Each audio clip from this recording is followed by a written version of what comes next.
What's up, fanboys and fangirls? Welcome to another Reviewpoint podcast coming to you from fanboysanonymous.com. I am your host, Tony Mango, and I'm going to be by myself for this edition because I decided to do it on the fly, and that's mostly because I just got done watching the Season 3 finale of Agents of S.H.I.E.L.D., and I had quite a bit on my mind, so I figured rather than just, sit there and dwell on my thoughts on my own, check out the subreddits and whatnot like that, I'd try to get my opinions out in podcast form and see what you guys think as well, give you my point of view of what happened over the past couple of episodes and so on and so forth, and just kind of, shoot the shit a little bit.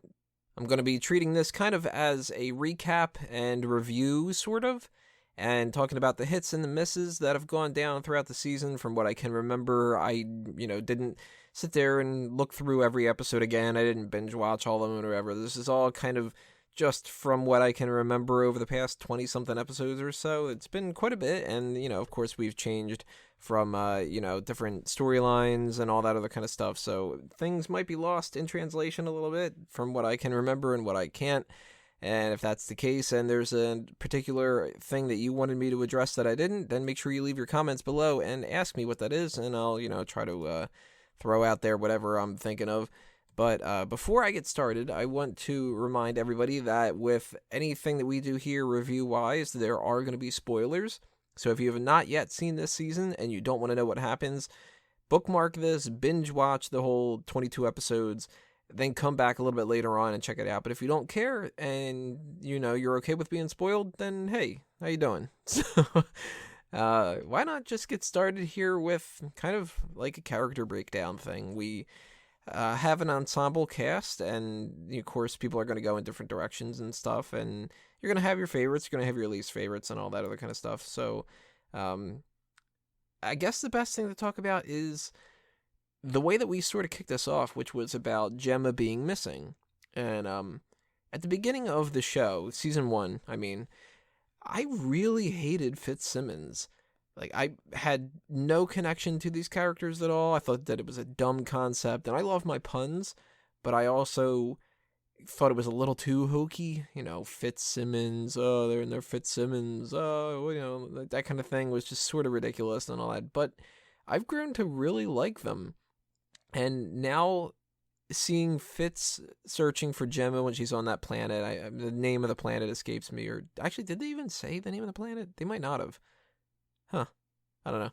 Good old desert planet from God knows where in outer space. Planet X, or whatever we're going to call it.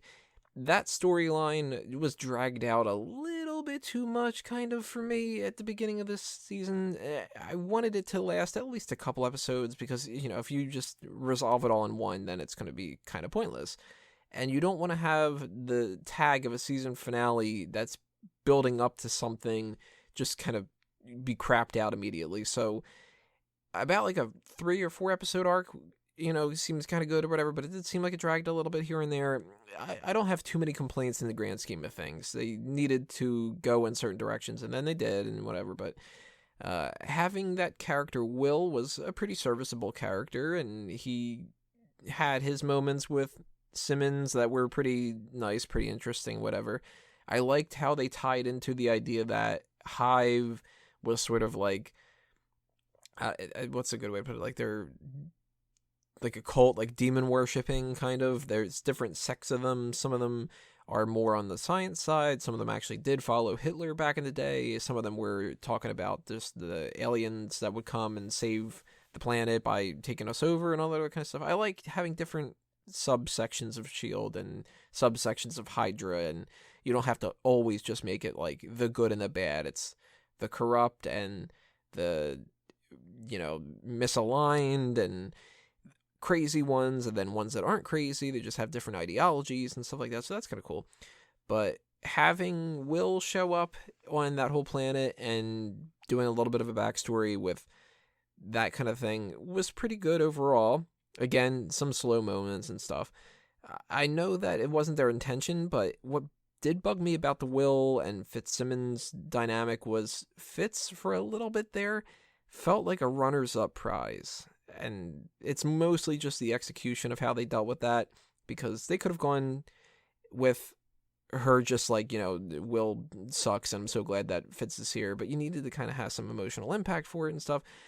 I doubt I could have done a better job, but that did bug me. In the end, we got the Fitz Simmons cohesion that we all wanted, and then that, of course, made me scared that they were going to break them up because, shows inevitably do that kind of stuff. But I like them as a team, and I like them as a couple, and I like them going into the next stage of their relationship. I want to see them succeed, and I'm confident that they won't give them too much tragedy, but we know something's going to happen next time around that's going to cause an issue, and I'm thinking we're going to have some kind of an issue with the whole registration thing or whatever. We'll get into that a little bit later because I do want to give my predictions of what's going on. But Fitz Simmons, as far as it goes for the season, Fitz searching for her, I like that. Gemma trying to be better off on her own and not so dependent upon other people, that was a good idea. And overall, thumbs up when it comes to that. Again, problems along the way, but I'm going to give it a hit. Now we got Melinda May and Lash. Melinda May and Andrew. But it was kind of obvious that he was going to be Lash, right? Like, they spent too much time building up his character for him not to be Lash. So, downside when it came to that, too obvious. But May and Lash, I think, was underwhelming. I'm going to have to give them a miss overall. May was kind of shitty this season. She didn't really do all that much. And she just sort of pined over Andrew. And I get it. Like, that was the love of her life and all this. But Andrew was sort of dragging his ass along in a lot of different ways too. And all of this just built up to him de-brainwashing not Sky. Daisy. And May just sort of being like mopey about it or whatever. I don't know, really. I think actually my favorite part of the season when it came to May was her interactions with Hunter. And the idea that, like, she's the badass that kills a lot of people and stuff, but when he starts doing that, it kind of bugs her a little bit and whatever. I'd like to see May be more May. But you know what? I actually kind of was hoping that she would have died on this episode. That kind of sounds terrible, but out of all the people that could have bit the bullet, she was one that I was okay with if they would have killed her off. Maybe next time around, I don't know. Maybe they're going to keep her because she is one of the originals and they haven't killed off an original yet, except for, Brett Dalton. Maybe. Sort of. Kind of. Maybe. But Melinda May and Lash and all that, they sort of dropped the ball. That's a miss. Mac and Yo-Yo, we got another couple there. I first off, I didn't like the brother storyline with Mac. That's a different type of couple. I hope that they don't go down that route. I don't want to see any more about it, really, unless they change it up a whole lot. But I'm cool with the romance with Yo-Yo. She's not winning me over 100% yet, and there's still some issues to hammer out. But she's kind of cute with her interactions with Mac, and Mac's kind of cute with how he, pines for her a little bit and whatever. And he's got that axe shotgun, which is awesome. That dude's a badass. What a smooth operator, too. Like, Mac is a guy that I didn't really like a whole lot much at the beginning too. I sort of preferred Trip, and I was kind of annoyed that they kept Mac and they killed Trip, but overall, I like Mac. Mac's actually one of my favorite characters now, so, I was wrong a little bit, or they just changed his character enough and it ended up being good enough in the grand scheme of things, but I like Mac, I like Yo-Yo enough that I'm cool with seeing them stick around and, what happens next season. When it comes to Phil, who probably is my favorite character. I still want to see him in the MCU, though, like the proper MCU. He needs to come back to the movies, man. But as far as him being on the show, Rosalind Price and his connection with her, that was another good duo. I liked her a lot, and I was sad to see her go. She could have been a cool, like, secondary, sort of like Talbot and him, like the problems that they have and the friendship that builds a little bit. That was fun to watch. I see the value in killing her off more than keeping her around, though, so I can't really disagree with them on that. So I'm going to give Rosalind a hit, and I'm going to give Phil a hit, too, because Phil's awesome. The progression of the hand, having the Captain America shield, that's pretty damn sweet. Like, you got to love bringing up the mechanical. Well, it is mechanical, but the holographic kind of shield. Nice little nod to the comics like that. Phil going through the idea that he was upset that he killed somebody I didn't love, because he's killed many people before, and that was sort of a cop-out. But I just like Phil Coulson, man. He's just cool. He's just funny and quirky enough without being obnoxious and all that, so the show lives and breathes with him, and it would die if they killed him off too. Guaranteed. We have another couple. I'm breaking this down by couple, aren't I? Yeah, seems like it is. But hey, it's a TV show. Sitcoms and these dramas and all that, they all revolve around relationships. And another one is Bobby and Hunter, who were two of the best parts of this season and last season too, and super fun to watch. And unfortunately, we got to see them go. And Marvel's Most Wanted is not going to be picked up. So the whole point of writing them out of the show to give them their own spinoff is now pointless. So I hope that they bring them back, and I'd be okay with them even bringing them back mid-season, waiting a little bit just to stew on it a little bit more. But if we're going to get what I think we're going to get, where the team is sort of split up, then maybe Bobby and Hunter are kind of on the bad side a little bit. I don't know. Again, I'll break into my predictions a little bit later on. I also kind of want Mockingbird to be more Mockingbird, but maybe that's a little bit too much to ask for. But so in the grand scheme of things, as long as they end up sticking around the Marvel family, then I'm probably going to be happy because I like them. So put them on Netflix, put them back into Agents of S.H.I.E.L.D., give them a spinoff. You know what? No, don't give them a spinoff. I don't want to see a spinoff now that I'm thinking about it. Don't give me fatigue for superheroes. I want as much content as I can possibly digest, but don't give me too much of the same thing. Give me different. Like, I'm really excited for Damage Control. That seems cool. But I don't like Agent Carter. Agent Carter was a good idea that got sloppy, and they dragged it out in a way that they didn't need to. And they kind of fucked up Madame Mask, too, so I'm a little bit pissed about that.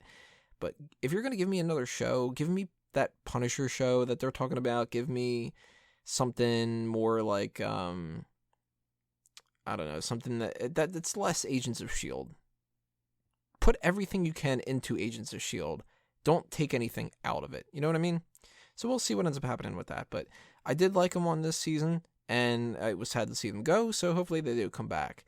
Now, I'm skipping around our protagonist here, aren't I? Daisy Johnson. Now, Daisy, they had this whole running gag of her not being Skye, and it didn't really have a payoff. I was hoping that there would be something where she was mind-controlled, where they would say, like, they would call her Skye, and she would address herself as Skye, and then they would know that she was kind of mind-controlled. But if you're going to introduce a character as Skye and then change it over to Daisy, you sort of need that transition a little bit. Now I'm used to calling her Daisy, so it's okay. She is so damn cute, by the way. Like, she keeps looking better and better looking. I don't know what they're doing with Chloe Bennett, but man, like, they cut her hair off, and then it's like, oh, she looks better like that. And then at the end of the season, they show her, and she's all like emo, gothy kind of thing, or whatever. And I usually hate that shit, but I'm like, damn, she looks good there. Just a side note. I like the ensemble better than I like her being the protagonist sometimes, and I get it, she's the main character, but I get a little tired of seeing her be the primary focus, where it's always whether or not she's going to turn on the team, whatever. So next season, I don't want to see it all revolve around her. You know, we've had 3 seasons now that are all about her, and I want something different. But it looks like we're going to get that anyway. I do like how that she's growing as an actress, Chloe Bennett, I mean, and the character's growing too. She's getting more and more engaging than I ever would have imagined, because if you would have pitched an Agents of S.H.I.E.L.D. show to me and said that the protagonist was going to be Daisy Johnson from the comics, I would have been nervous as hell, and I would have thought it was a bad idea. Now, her sacrificial lamb of a boyfriend, Lincoln, easiest pill to swallow when it came to killing off a character. I was totally cool with him dying. He was fine, but he existed to die this season, basically. You know what I mean? So he was cool for a little bit here and there, and then he, reached a point where he had nowhere else to go. He needed to get killed off, and I'm glad that he got killed off. We didn't need his extra moodiness, and I don't know what they would have done next season. That moves a little bit more room for somebody else to come in, and hopefully that's not Joey, because, he was pointless and just sort of like melded a couple things and then left. Give me a character that's like good, the Joey character sucked. Lincoln had his moments, but I want something cooler this time. And you know what? I actually want Clay Quartermain. Bring him in. Make him a love interest or something if you need to make him a love interest. But yeah, I mean, Daisy, she is, she's doing better and better. And they got out of the hacker thing, and they're making her more of a superhero, which is cool.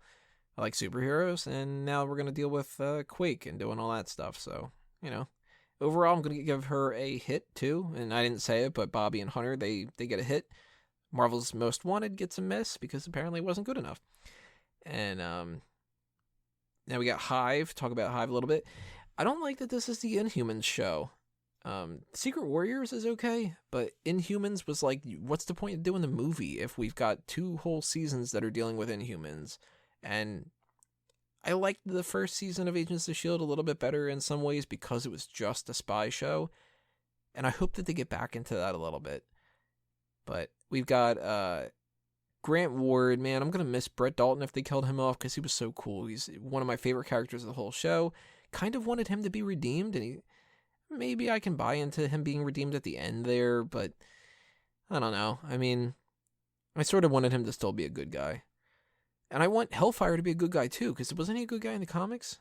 I think he was. If memory serves, Hellfire was on Daisy's side, so maybe he'll team up with her. I don't know. I really liked having Malik be one of the villains. His daughter was hot, and I'll give them credit for not going with the obvious by having her take over and be the villain for that half of the season or whatever. It was a great way to tie into the Avengers and the Winter Soldier by having, somebody on the World Council be somebody who is so damn corrupt and all that. So Malik, real good as far as having some kind of a villain. Big thumbs up for that. Hive in general, thumbs up. I mean, he gave us the guy from Iron Chef as a villain. That's insane. I gotta give a thumbs up to that. But Hive as an inspiration for the devil, that was kind of cool. I liked the idea that he could control people. That was interesting. I liked the look of Hive at the end there, which was a little cheap, but it's Agents of S.H.I.E.L.D. They have cheap effects all the time. They can't get these planes right for some reason. I don't know why. So, it was something different. And that's cool, and I like the idea that we're going to go in a different direction next season too, because I don't want it to just be about Inhumans, and now we've done the space thing, and we've done the mind control thing, and we've done the predestination and all that other kind of stuff, so this was a fitting end, and it ends with space. And I kind of would be okay if we don't see the Inhuman stuff come into play at all next season. But a couple other things I wanted to talk about. No Deathlock. That was kind of a shame.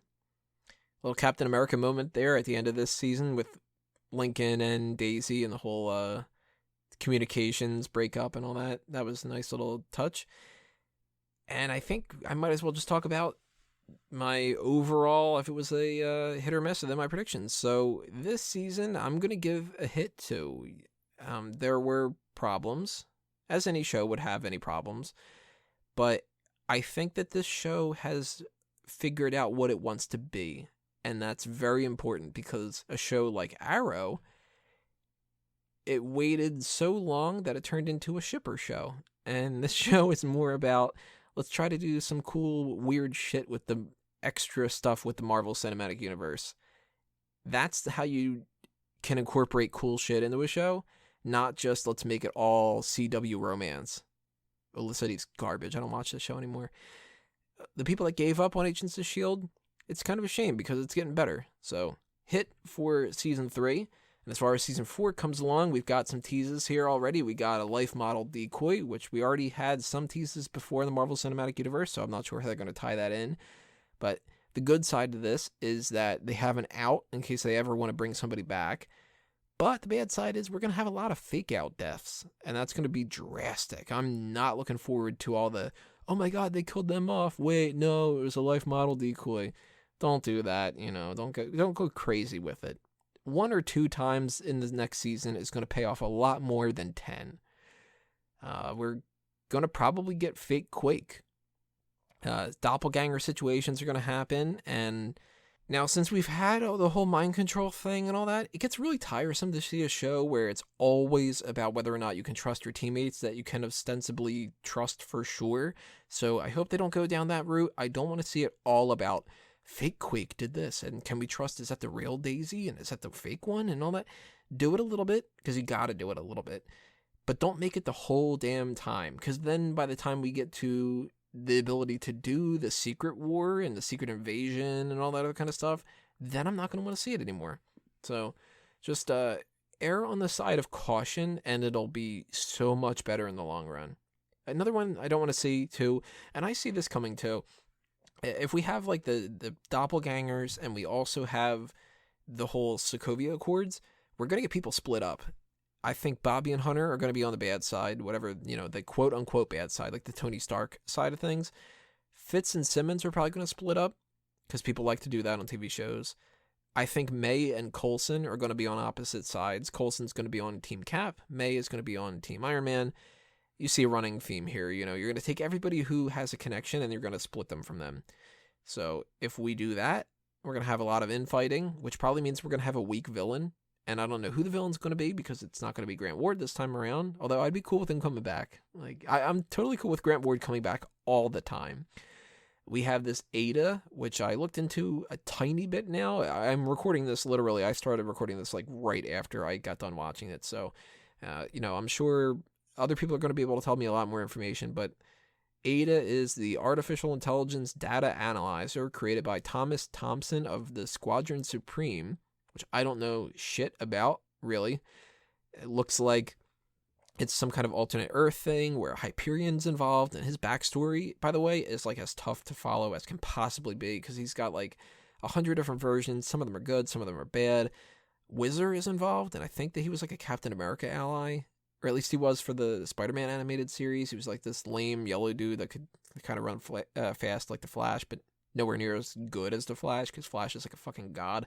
And this was just like some dork, But I think that we're going to get them tied into him, because nobody's going to make a movie out of them. But you can make them a season of Agents of S.H.I.E.L.D. So Squadron Supreme is probably going to be the bad guys. Or, you know what, they'll probably be like the ACTU, I think they were called, where they're kind of like the bad guys for the first half of the season until the other bad guy rears his ugly head, and then they kind of team up together and all that. Because they are heroes, I think, right? And as far as who the next director of S.H.I.E.L.D. is, Talbot makes sense. Maria Hill working under Tony Stark makes a lot of sense. But it's probably going to be a brand new character, and I would assume it might be that Thomas Thompson guy. I'm curious what you guys have to think, though. What's going to happen in Season 4 of Agents of S.H.I.E.L.D.? What did you think of Season 3? Are you still watching the show, or did it just not do it for you? Are you still watching Arrow, for that matter? I fucking gave up on that. But what's your favorite TV show that's going down with the superhero world right now? Is it just the Netflix stuff, because that's killing it with Daredevil and whatnot? Or are you more on The Flash? Did you actually watch Supergirl? Because I only watched one episode. But now we're going to get that going over to CW. I don't know why I'm talking about DC on a Marvel thing, but why not? So Agents of S.H.I.E.L.D. Season 3. Let me know in the comments below if you think it was a hit or a miss. Hit that subscribe button if you haven't already. Give me a thumbs up, because why not? I'd appreciate it. And stay tuned for everything else coming your way from fanboysanonymous.com, because I'm going to be having a couple of more things to review and a couple other surprises throughout the next couple of weeks and such. So, at least for now, it's time for me to geek out. I will see you next time, everybody. Adios.